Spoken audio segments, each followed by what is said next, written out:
If you love bold flavor and cozy comfort, this one's for you. We're baking up a Jamaican-Cajun Breakfast Strata using homemade hard-dough bread, and it's bursting with flavor in every bite.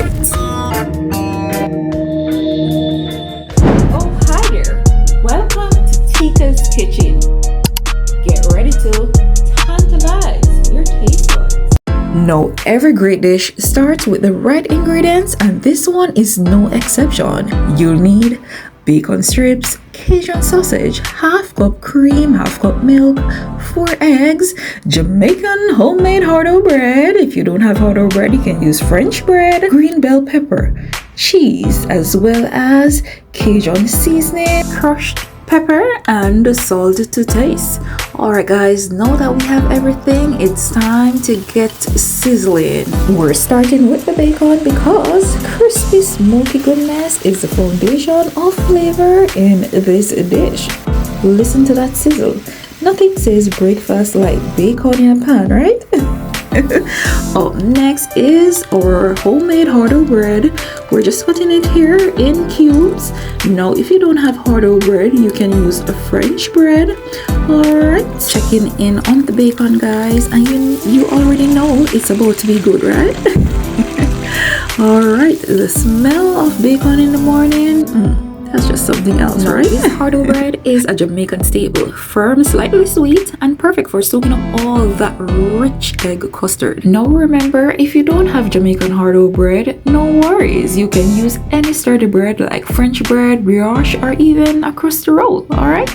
Now on to our bell peppers. Now the bell pepper not only bring color, but it also mellow out the heat and tie the whole dish together. A little sweet, a little fresh, just right. Now guys, this Cajun sausage is doing all the heavy lifting for flavor. Just slice it up and let the spices do their thing.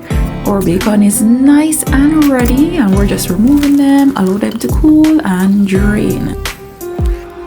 A little green onion there for punch of flavor. You could also add chives if you wish. Alright, up next, in that same skillet with that bacon grease, we are searing off our Cajun sausage.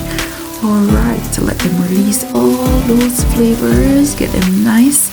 Adding now the bell peppers and the green onions, guys, giving it a good stir. And by the color, you can tell that these are ready, right? Because we're not overcooking them at all. No, never that. Alright, just removing them, setting them aside there as well. Look how attractive that green is. Oh my goodness. Alright, this is what we're looking like.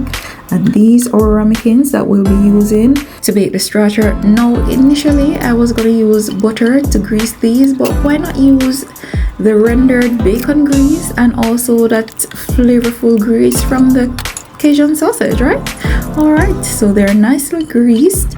Our bacon is cool and ready to crumble or cut into smaller pieces. We'll reserve some for topping, and also we'll add the remainder with the sausage and the pepper mixture. Up next, it's time to create our custard.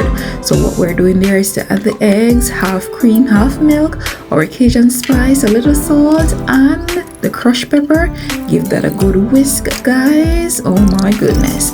And there we are, adding our filling ingredients. So the diced bread, the sausage, the bacon, the cheese, the bell pepper.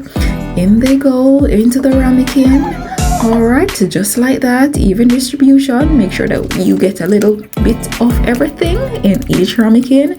And then there we're filling with about half cup of custard in each ramekin. And look at that, guys. Oh my goodness. And to make it even more cheesy, you could add different types of cheeses. So it may be pepper jack, it could be even mozzarella too, right?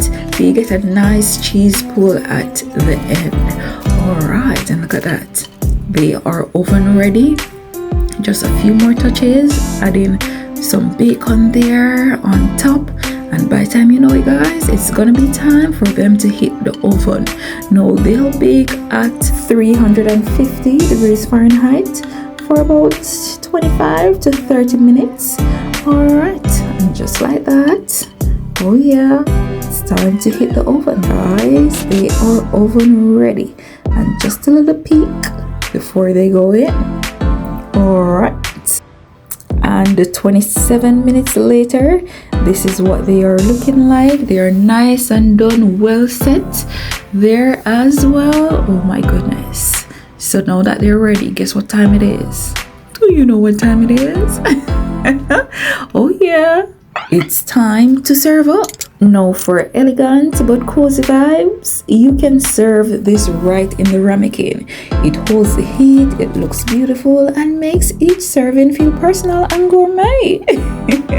You could even sprinkle some chives, maybe a drizzle of hot sauce, or a slice of avocado on the side. And brunch is served. And guess what? You can also flip it out of the ramekin if you're going for that showstopper plate. Look at that. Perfectly set. Golden on the outside, soft on the inside.